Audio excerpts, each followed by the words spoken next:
नमस्कार साथियों। मध्य प्रदेश महिला पर्यवेक्षक भर्ती परीक्षा 2025 की परीक्षा 7 मार्च 2025 से आयोजित होने वाली है।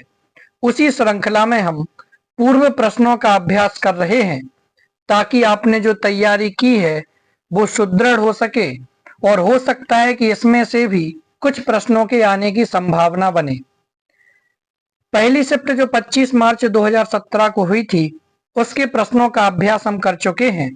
अब जो दूसरी शिफ्ट 25 मार्च को लगी थी उसके संतुलित आहार एवं स्वास्थ्य से संबंधित प्रश्नों की श्रृंखला को लेकर के आपके सामने उपस्थित हुआ हूं। प्रस्तुत करता हूं आपके सामने वो 25 प्रश्न। बिना किसी विलंब के शुरू करते हैं। प्रश्न नंबर 1, कमर से नितंब का अनुपात खाली स्थान का संकेतक है।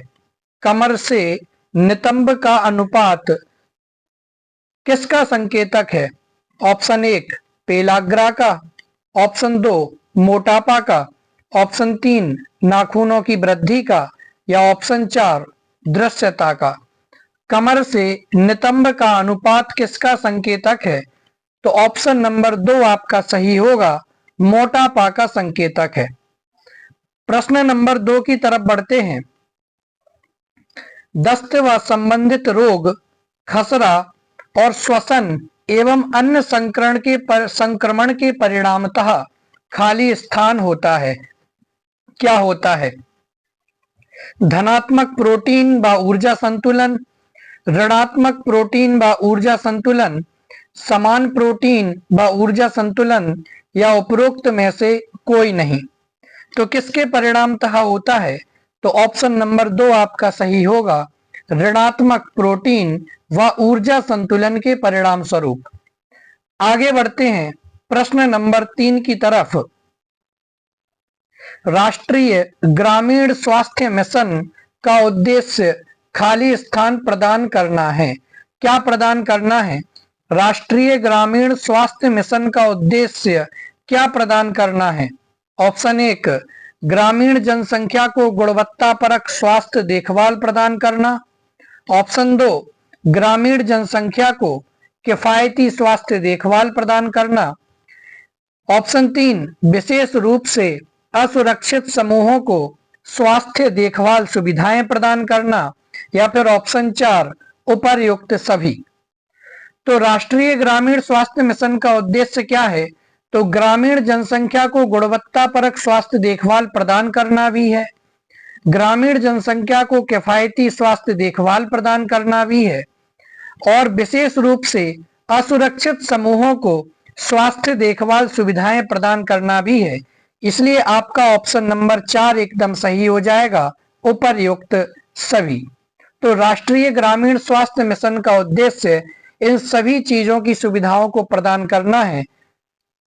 इंपॉर्टेंट प्रश्न है, ख्याल रखेंगे। चौथे नंबर प्रश्न की तरफ बढ़ते हैं।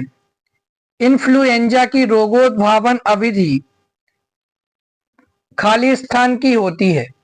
इन्फ्लुएंजा की रोगोद्भवन अवधि यानी कितने दिनों में यह रोग पैदा होता है। तो इन्फ्लुएंजा की रोगोद्भवन अवधि कितने दिन की होती है? तो 9 से 15 दिन की, 4 से 9 दिन की, 1 से 7 दिन की या फिर 1 से 2 दिन की। तो इन्फ्लुएंजा की रोगोद्भवन अवधि 1 से लेकर के 7 दिन की होती है। तो ऑप्शन नंबर 3 आपका सही होगा। इंपॉर्टेंट प्रश्न है बीमारियों से संबंधित, इसे आप याद रखेंगे। 5 नंबर का प्रश्न देखते हैं कि यदि खाली स्थान तो स्तनपान नहीं कराते हैं, यानी यदि खाली स्थान के अंतर्गत आपको कोई समस्या है तो स्तनपान नहीं कराते हैं। कौन सी समस्या? ऑप्शन 1 माता या किसी दीर्घकालिक रोग से पीड़ित हो, ऑप्शन 2 स्तनपान के दौरान माता पुनः गर्भवती हो जाए तो, और मां का दूध पूरी तरह रुक चुका हो या बच्चे के लिए अपर्याप्त हो, या ऑप्शन 4 उपर्युक्त सभी। कौन सी परिस्थिति में स्तनपान नहीं कराया जाता है? तो ऑप्शन नंबर 4 आपका सही होगा, कि माता यदि किसी दीर्घकालिक रोग से पीड़ित हो, स्तनपान के दौरान माता पुनः गर्भवती हो जाए, या माँ का दूध पूरी तरह रुक चुका हो, या बच्चे के लिए अपर्याप्त हो, तो स्तनपान नहीं कराते हैं। 6 नंबर का प्रश्न देखते हैं। वृद्धि, ऊर्जा, मरम्मत और रख रखाव के लिए शरीर को जिस पदार्थ की आवश्यकता होती है वह क्या है? ऐसा कौन सा पदार्थ है जो वृद्धि के लिए भी आवश्यक है, जो ऊर्जा के लिए भी आवश्यक है, जो शरीर की मरम्मत के लिए भी आवश्यक है और जो शरीर के रख रखाव के लिए भी आवश्यक है? Option 1 protein, option 2 vitamin, option 3 carbohydrate, या ऑप्शन 4 वसा। तो वृद्धि, ऊर्जा, मरम्मत और रख रखाव के लिए शरीर को जिस पदार्थ की आवश्यकता होती है वह प्रोटीन होता है। तो ऑप्शन नंबर 1 आपका सही हो जाएगा। आगे बढ़ते हैं। 7 नंबर का प्रश्न है कि भारतीय संदर्भ में पुरुष एवं महिला का आदर्श शरीर भार क्रमशः है। यानी पुरुष एवं महिला का कितना वजन होना चाहिए कि जिसे आदर्श माना जाए, या सामान्य तौर पर उतना वजन तो कम से कम होना चाहिए। ऑप्शन 1 70 किलोग्राम एवं 60 किलोग्राम, ऑप्शन 2 60 किलोग्राम एवं 55 किलोग्राम, ऑप्शन 3 50 किलोग्राम एवं 45 किलोग्राम, या ऑप्शन 4 45 किलोग्राम एवं 40 किलोग्राम। तो भारतीय संदर्भ में पुरुष एवं महिला का आदर्श शरीर भार 60 किलोग्राम एवं 55 किलोग्राम होना चाहिए। ऑप्शन नंबर 2 आपका सही हो जाएगा। यानी पुरुष का वजन कम से कम 60 किलो होना चाहिए और महिला का वजन कम से कम 55 केजी होना चाहिए। आगे बढ़ते हैं। 8 नंबर का प्रश्न देखते हैं। लाल रक्त कोशिकाओं का जीवन चक्र खाली स्थान का होता है। यानी लाल रक्त कोशिकाओं का जीवन चक्र कितने दिन का होता है? ऑप्शन 1 90 दिन का, ऑप्शन 2 110 दिन का, ऑप्शन 3 120 दिन का, या ऑप्शन 4 135 दिन का। आप लोगों को लगता होगा कि ये उत्तर लिखे आ जाते हैं, लेकिन क्या करें, वो पीडीएफ के नीचे दिए गए हैं, कितना भी छपा लो वो दिखते हैं। 90 दिन, 110 दिन, 120 दिन या 135 दिन। तो लाल रक्त कोशिकाओं का जीवन चक्र कितने दिन का होता है? तो लाल रक्त कोशिकाओं का जीवन चक्र ऑप्शन नंबर 3 हो जाएगा, 120 दिनों का होता है। प्रश्न नंबर 9 देखते हैं। मातृ मृत्यु दर को खाली स्थान के रूप में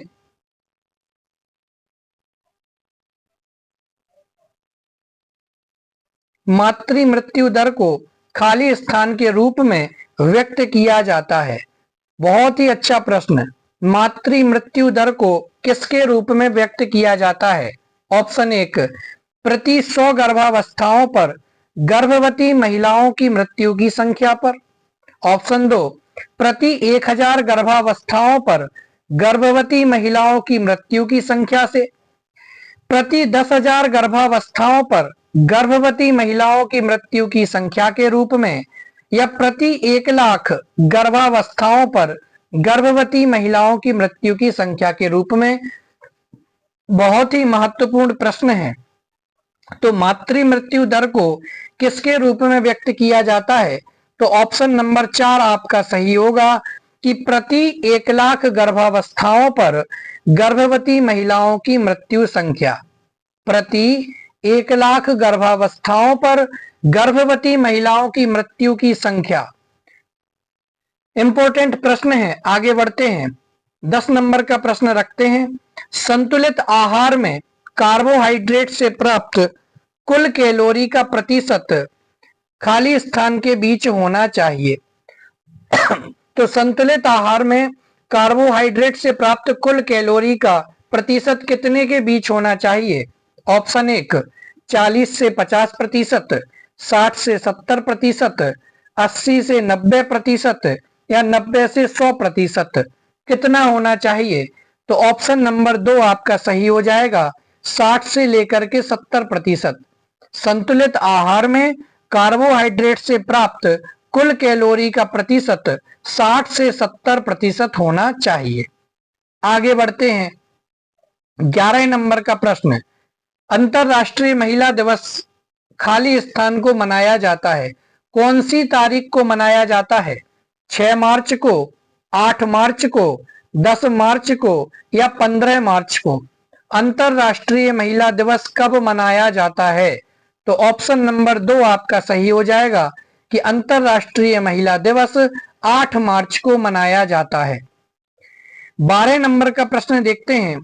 सामान्य गर्भावस्था के दौरान किन रोगों के लिए नियमित जांच की जाती है? यानी सामान्य गर्भावस्था के दौरान पर किन किन रोगों की जांच नियमित रूप से की जाती है या रेगुलर रूटीन में उनकी जांच होती है? ऑप्शन 1 एड्स की, ऑप्शन 2 हेपेटाइटिस बी की, ऑप्शन 3 डाउन सिंड्रोम की या फिर ऑप्शन 4 उपर्युक्त सभी।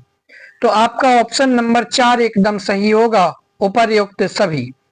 कि गर्भावस्था जब होती है उस समय चाहे वह एड्स हो, चाहे हेपेटाइटिस बी हो या डाउन सिंड्रोम हो, इनकी जांच रेगुलर रूटीन में की जाती है।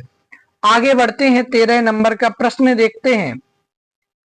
ICMR 2010 के अनुसार गर्भवती महिला के लिए आवश्यक अतिरिक्त प्रोटीन की मात्रा है।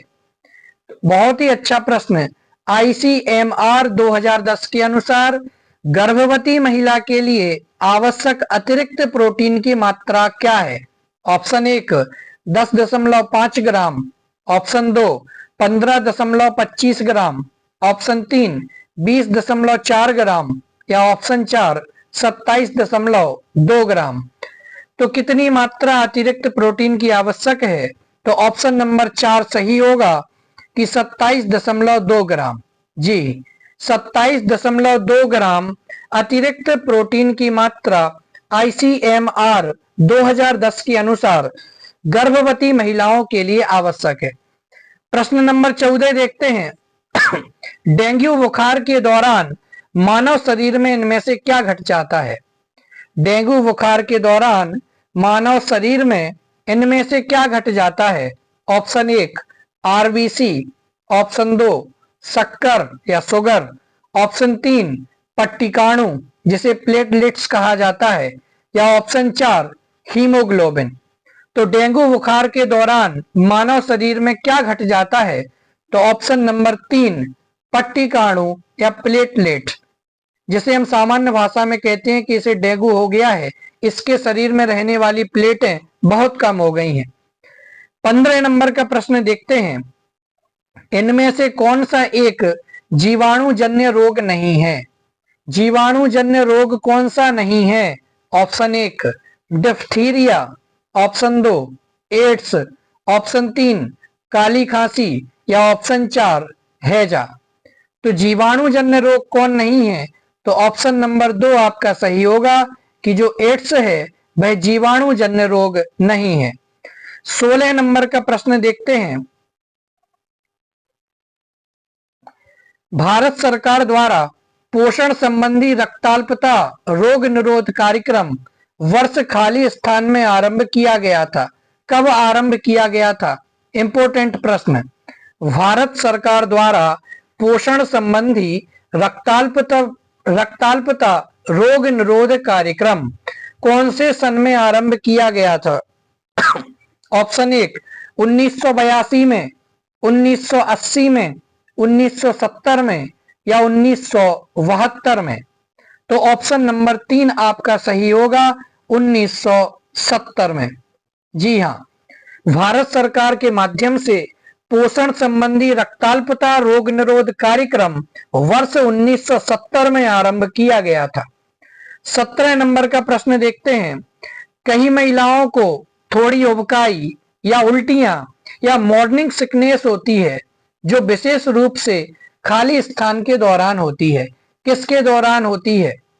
ऑप्शन 1 गर्भावस्था के पहले महीने, ऑप्शन 2 गर्भावस्था के 1 से 3 महीने, ऑप्शन 3 गर्भावस्था के 4 से 6 महीने या ऑप्शन 4 जब गर्भावस्था का 6वें से 9वें महीने का समय चल रहा होता है तब। तो ऑप्शन नंबर 2 आपका सही होगा कि गर्भावस्था के 1 से लेकर के 3 महीने तक का जो समय होता है उसमें कई सारी महिलाओं को थोड़ी उबकाई हो सकती है, उल्टियां हो सकती हैं, या फिर मॉर्निंग में जो कमजोरी होती है, सिकनेस होती है, वो भी दिखाई दे सकता है। बहुत ही इंपॉर्टेंट प्रश्न। आगे बढ़ते हैं। 18 नंबर का प्रश्न, ICMR 2010 के अनुसार 1 से 3 वर्ष के आयु वर्ग के बच्चों को प्रतिदिन आवश्यक किलो कैलोरी है। तो ICMR 2010 के अनुसार 1 से 3 साल के बच्चों को प्रतिदिन कितने किलो कैलोरी आवश्यक है? Option 1 2100 kilo calorie, option 2 1800 kilo calorie, option 3 1690 kilo calorie, या ऑप्शन 4 1060 किलो कैलोरी। तो ICMR 2010 के अनुसार 1 से 3 साल तक के बच्चों के लिए प्रतिदिन कितने किलो कैलोरी की आवश्यकता होती है? 3 स्टार लगा रहा हूं, इंपॉर्टेंट प्रश्न है। ऑप्शन नंबर 4 आपका सही होगा, 1060 कैलोरी। जी हाँ, ICMR 2010 के अनुसार जो 1 से 3 साल तक के बच्चे होते हैं उनको एक दिन में कम से कम 1060 किलो कैलोरी की आवश्यकता होती है। चलिए 19 नंबर का प्रश्न देखते हैं। ट्यूबरकुलोसिस यानी कि टीबी, टीबी का क्या कहते हैं? ट्यूबरकुलोसिस। टीबी एक संक्रामक रोग है। टीबी किस प्रकार का रोग है? एक संक्रामक रोग है जो खालिस्तान नामक बैक्टीरिया के द्वारा होता है। कौन से बैक्टीरिया के द्वारा होता है? बहुत ही महत्वपूर्ण प्रश्न। ट्यूबरकुलोसिस यानी कि टीबी एक संक्रामक रोग है जो खालिस्तान नामक बैक्टीरिया के द्वारा होता है। Option 1 mycobacterium tuberculosis, option 2 mycobacterium marinum, option 3 mycobacterium fortuitum, option 4 mycobacterium chelonae. बोलिए, टीबी जो संक्रामक रोग है वह कौन से बैक्टीरिया के माध्यम से होता है? तो ऑप्शन नंबर आपका 1 सही हो जाएगा, माइकोबैक्टीरियम ट्यूबरकुलोसिस। चलिए कैसे याद रखेंगे? टीबी का फुल फॉर्म क्या है? ट्यूबरकुलोसिस। तो जिस भी जीवाणु के नाम के साथ आपको ट्यूबरकुलोसिस दिखाई दी जाए या टीबी को आप एमटी बना लें तो एमटी यानी कि माइकोबैक्टीरियम ट्यूबरकुलोसिस। चलिए ऑप्शन नंबर 1 आपका सही हो जाएगा कि ट्यूबरकुलोसिस यानी कि टीबी एक संक्रामक रोग है जो माइकोबैक्टीरियम ट्यूबरकुलोसिस नामक बैक्टीरिया के माध्यम से फैलता है, होता है। 20 नंबर का प्रश्न देखते हैं। नवजात शिशुओं को खालिस्तान की रोकथाम के लिए ट्रिपल एंटीजन वैक्सीन दिया जाता है। तो नवजात शिशुओं को किसकी रोकथाम के लिए ट्रिपल एंटीजन वैक्सीन दिया जाएगा? बहुत ही महत्वपूर्ण प्रश्न।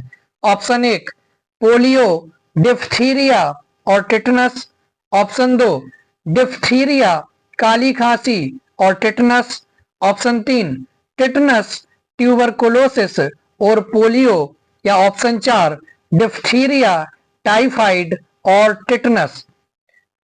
तो नवजात शिशुओं को किसकी रोकथाम के लिए ट्रिपल एंटीजन वैक्सीन दिया जाता है?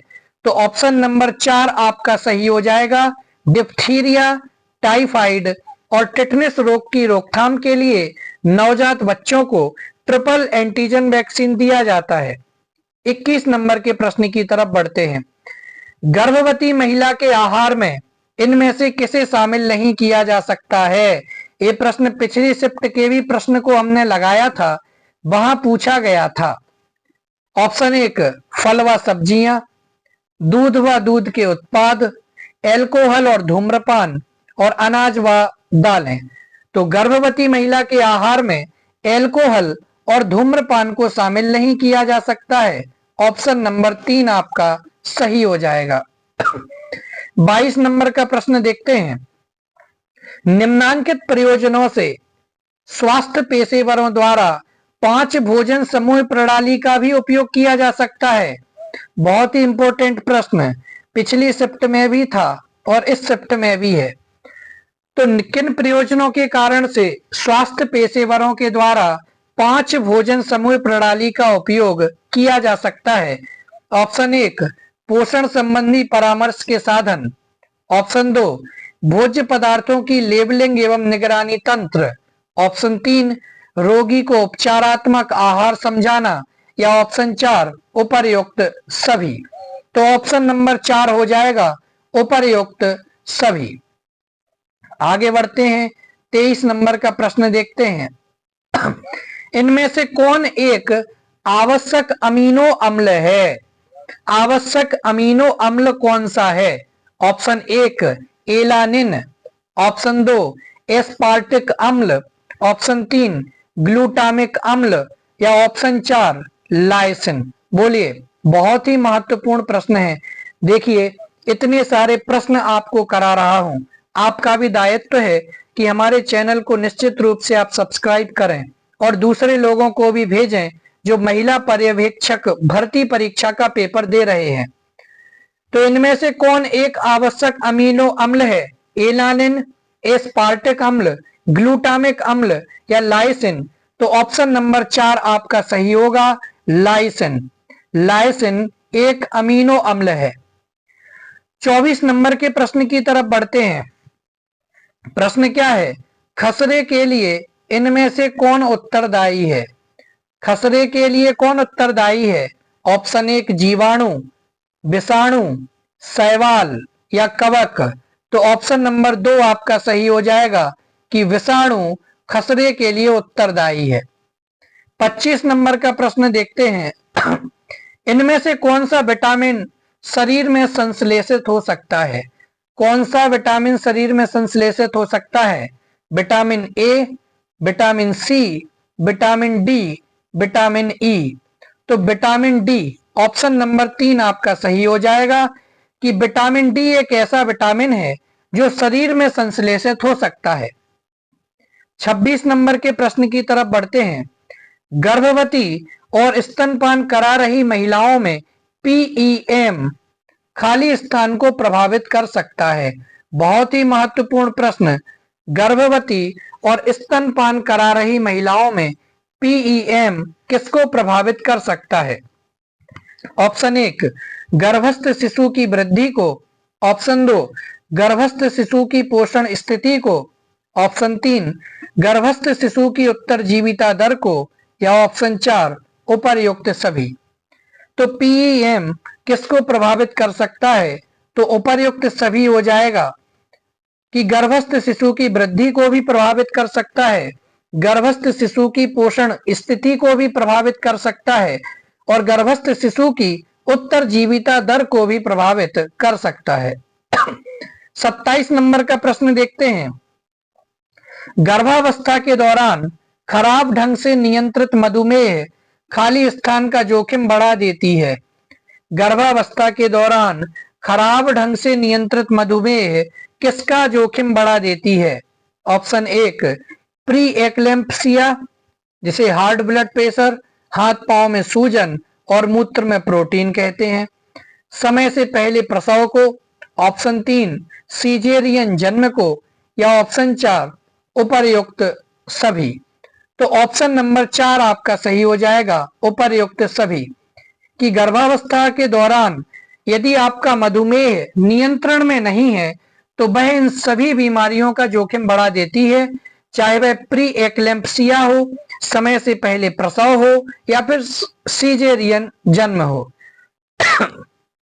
28 नंबर का प्रश्न, ये बहुत इंपॉर्टेंट प्रश्न था। 27 नंबर, आगे बढ़ते हैं। 28 नंबर पर नाभि रज्जु या गर्भनाल के संक्रमण के संकेतों में शामिल है। गर्भनाल या नाभि रज्जु के संक्रमण के संकेतों में शामिल है। ऐसा क्या संकेत है कि जिसके आधार पर हम पता कर सकें कि गर्भनाल अथवा नाभि रज्जु में संक्रमण हो चुका है? ऑप्शन 1 आधार का लाल या सूजा हुआ दिखना, ऑप्शन 2 रक्तस्राव होते रहना, ऑप्शन 3 पीला या सफेद मवाद निकलना, या ऑप्शन 4 उपर्युक्त सभी।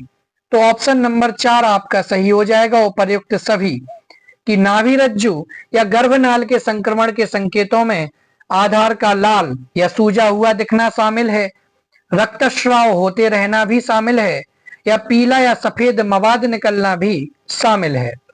29 नंबर का प्रश्न देखते हैं, बहुत ही इंपॉर्टेंट प्रश्न। काला अजार नियंत्रण कार्यक्रम, काला अजार नियंत्रण कार्यक्रम वर्ष खाली स्थान में आरंभ हुआ था। कब प्रारंभ हुआ था काला अजार नियंत्रण कार्यक्रम? ऑप्शन 1 1980-81 में, ऑप्शन 2 1990-91 में, ऑप्शन 3 2000 या 2001 में, या ऑप्शन 4 2006 से लेकर के 11 में। काला अजार नियंत्रण कार्यक्रम बहुत महत्वपूर्ण प्रश्न है। वर्ष खाली स्थान में आरंभ हुआ था, कब प्रारंभ हुआ था? तो ऑप्शन नंबर आपका 2 सही हो जाएगा, 1990-91 में। जी हाँ, काला अजार नियंत्रण कार्यक्रम 1990-91 में आरंभ हुआ था। 30 नंबर का प्रश्न देखते हैं, किस न्यूनता रोग को डीएस का रोग कहा जाता है? किस न्यूनता रोग को 3DS का रोग कहा जाता है? चलिए, option 1 scurvy, option 2 very very, option 3 फेलाग्रा, या ऑप्शन 4 रिकेट्स। बोलिए, 3DS का रोग, 3DS रोग किसे कहा जाता है? तो ऑप्शन नंबर 3 हो जाएगा सही, पेलाग्रा रोग को 3DS का रोग कहा जाता है। 31 नंबर का प्रश्न देखते हैं अब, प्रोटीन की कमी से हो सकता है, क्या हो सकता है प्रोटीन की कमी से? ऑप्शन 1 खांसी, ऑप्शन 2 जलना, ऑप्शन 3 पेशी क्षय, या ऑप्शन 4 उत्तेजना, जलन और खुजली। तो क्या हो सकता है? पेशी क्षय हो सकता है, ऑप्शन 3। प्रोटीन की कमी से पेशी क्षय हो सकता है। 32 नंबर का प्रश्न देखते हैं, अवांछनीय परिणामों के जोखिमों के बिना गर्भाधान करने हेतु उपयुक्त आयु रेंज है।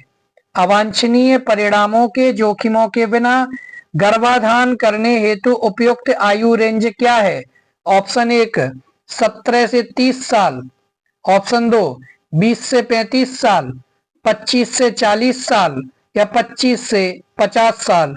तो ऑप्शन नंबर 2 आपका सही हो जाएगा कि यदि आप किसी बच्चे को जन्म देना चाहते हैं, गर्भाधान करना चाहते हैं, तो 20 से 35 तक की उम्र उत्तम मानी जाती है। 33 नंबर का प्रश्न देखते हैं, मेरास्मस से पीड़ित बच्चे में इनमें से कौन सा लाक्षणिक प्रकटन दिखाई देता है? ऑप्शन 1 सामान्य से कम तापमान, ऑप्शन 2 निर्जलीकरण, ऑप्शन 3 पानी जैसे दस्त, या फिर ऑप्शन 4 उपर्युक्त सभी। तो ऑप्शन नंबर 4 आपका सही हो जाएगा, उपर्युक्त सभी। ये आपका एक प्रश्न तैयार हो गया मेरास्मस रोग से संबंधित कि मेरास्मस रोग के लक्षण क्या हैं? कि भैया सामान्य से कम तापमान होना, निर्जलीकरण और पानी जैसे दस्त लगना, ये सभी मेरास्मस रोग के लक्षण हैं। सॉरी। 34 नंबर का प्रश्न देखते हैं, 9 माह की आयु पर खसरे की वैक्सीन के साथ दी गई विटामिन ए की पहली खुराक होती है। बहुत ही इंपॉर्टेंट प्रश्न। 9 माह की आयु पर खसरे की वैक्सीन के साथ दी गई विटामिन ए की पहली खुराक होती है 1 लाख IU, 1000 IU की, 2 लाख IU और 30,000 IU। बोलिए, तो ऑप्शन नंबर 1 हो जाएगा 1 लाख IU की।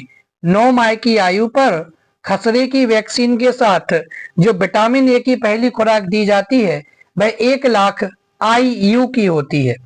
आगे बढ़ते हैं।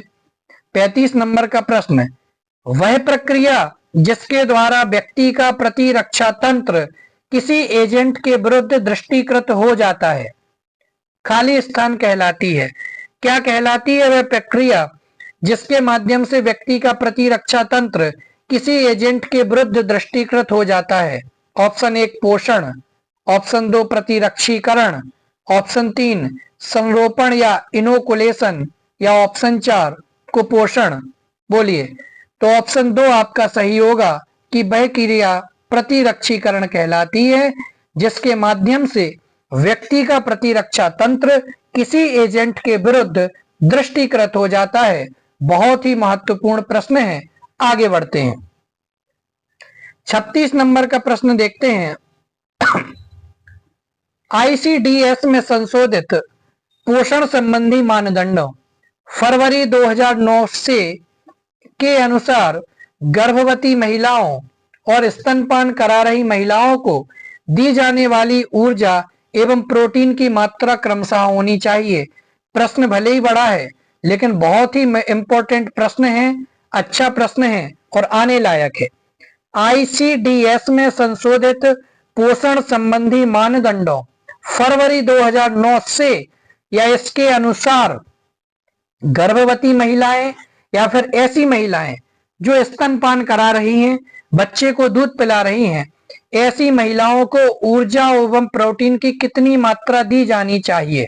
ऑप्शन 1 200 किलो कैलोरी और 10 से 12 ग्राम, 400 किलो कैलोरी और 10 से 12 ग्राम, 600 किलो कैलोरी और 18 से 20 ग्राम, या 900 किलो कैलोरी और 20 से 25 ग्राम।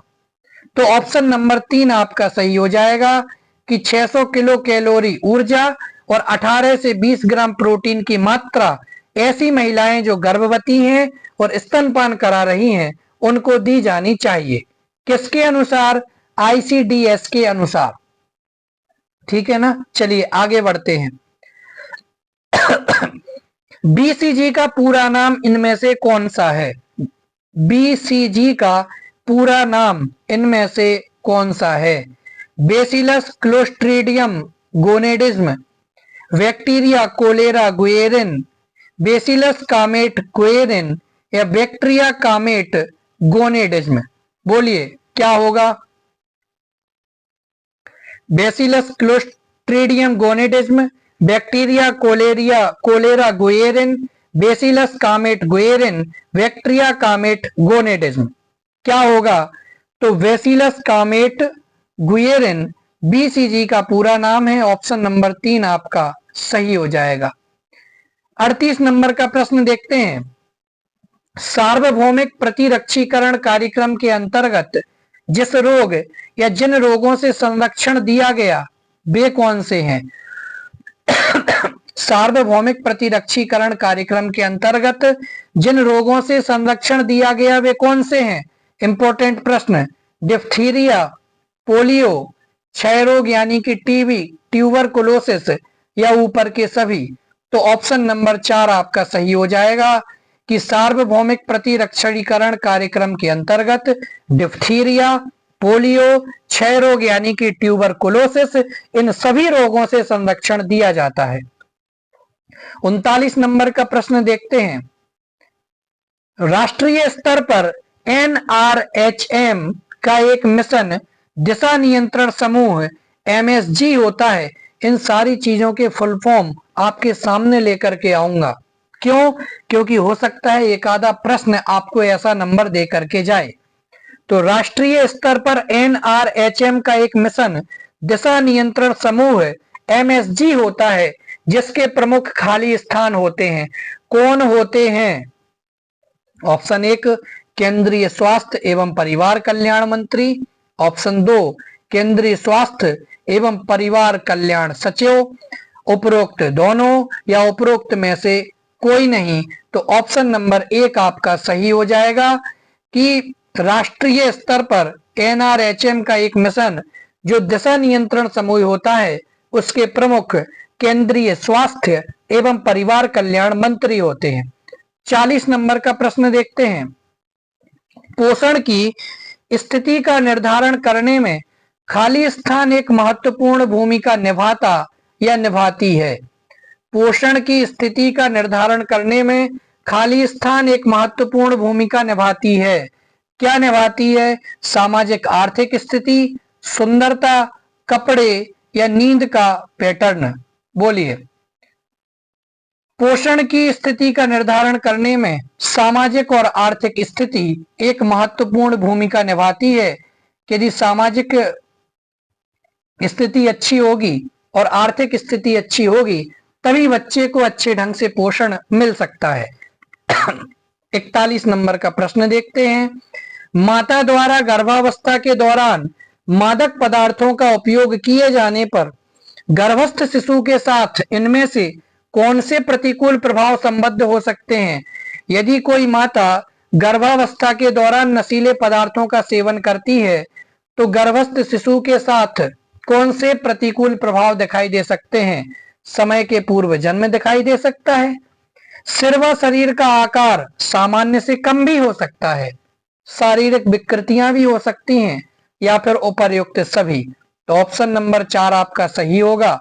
यदि कोई माता गर्भावस्था के समय मादक पदार्थों का सेवन करती है तो समय से पूर्व वह बच्चे को जन्म दे सकती है, सिर और शरीर का आकार सामान्य से कम हो सकता है और शारीरिक विकृतियां भी हो सकती हैं।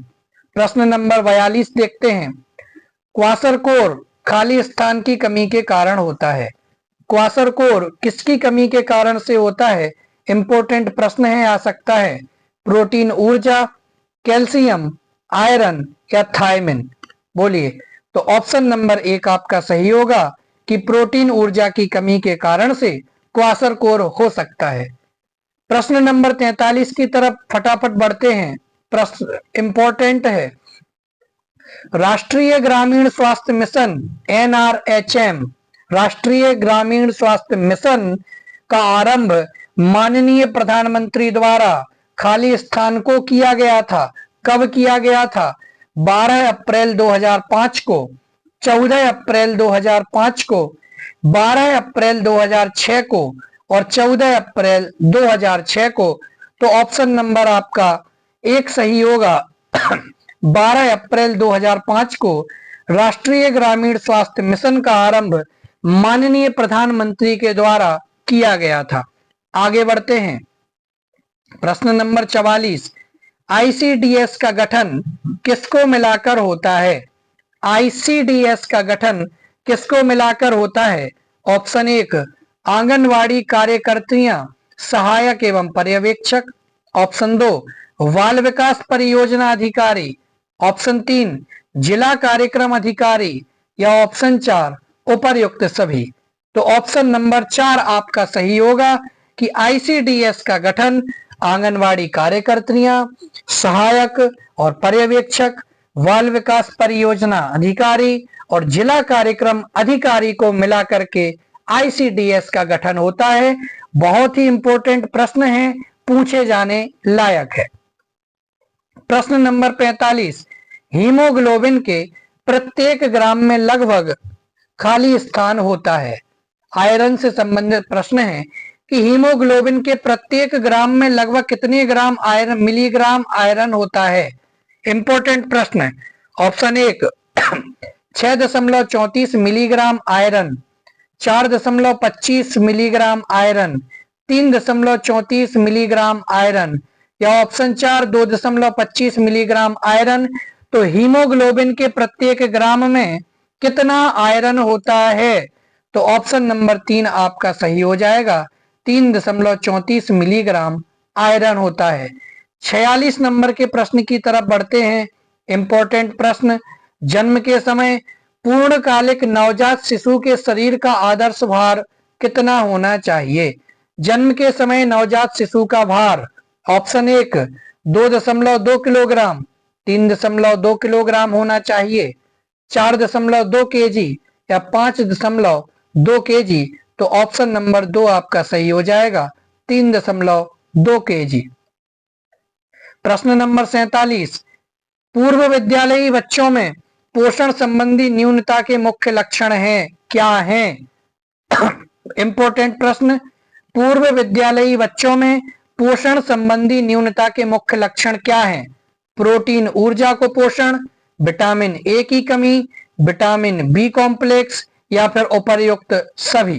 बोलिए क्या है? तो पूर्व विद्यालयी बच्चों में पोषण संबंधी न्यूनता के मुख्य लक्षण क्या हैं? तो ऑप्शन नंबर 4 हो जाएगा एकदम सही, उपर्युक्त सभी। प्रश्न नंबर 48 देखते हैं। किस वैक्सीन की बूस्टर खुराकें मुख से दी जाती हैं? किस वैक्सीन की बूस्टर खुराकें मुख से दी जाती हैं? Option 1 hepatitis B, option 2 DPT, option 3 tetanus या ऑप्शन 4 पोलियो। तो ऑप्शन नंबर 4 आपका सही हो जाएगा कि पोलियो वैक्सीन की बूस्टर खुराकें मुख से दी जाती हैं।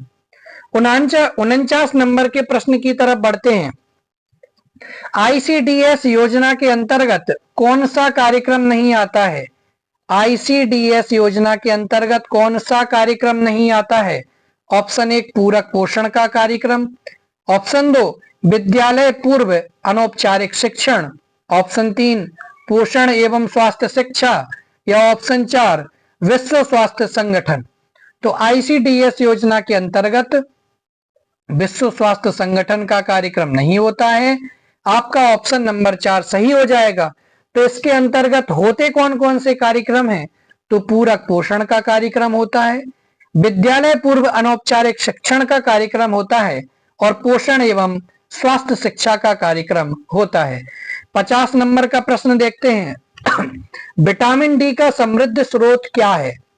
विटामिन डी का समृद्ध स्रोत क्या है? ऑप्शन 1 मछली का तेल, कोड लिवर ऑयल, पत्ता गोभी, अनाज या दाल। तो विटामिन डी का समृद्ध स्रोत है मछली का तेल। आपका ऑप्शन नंबर 1 एकदम सही हो जाएगा।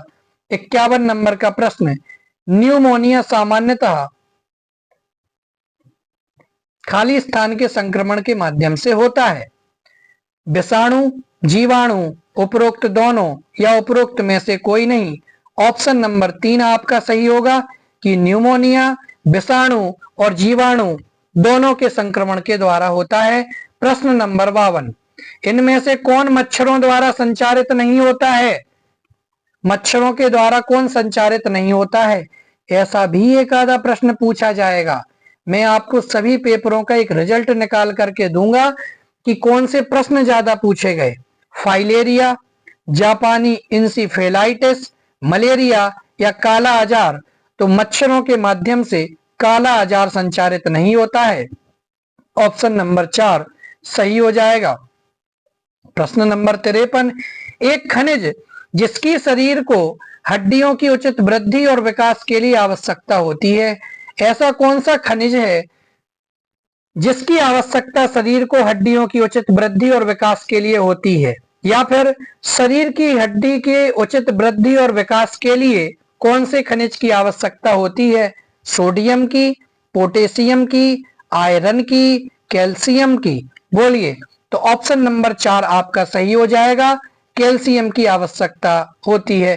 प्रश्न नंबर 54, इनमें से कौन एक डाइसेक्राइड है? डाइसेक्राइड कौन है? Lactose, glucose, glucose, galactose, fructose या फिर फ्रक्टोज? तो कौन एक डाइसेक्राइड है? तो जो लैक्टोज है वह डाइसेक्राइड है। ऑप्शन नंबर आपका 1 सही हो जाएगा। आगे बढ़ते हैं।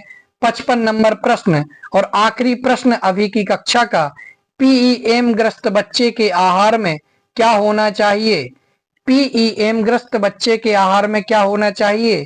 कैलोरी अधिक होनी चाहिए, प्रोटीन अधिक, उपरोक्त दोनों या फिर प्रोटीन कम?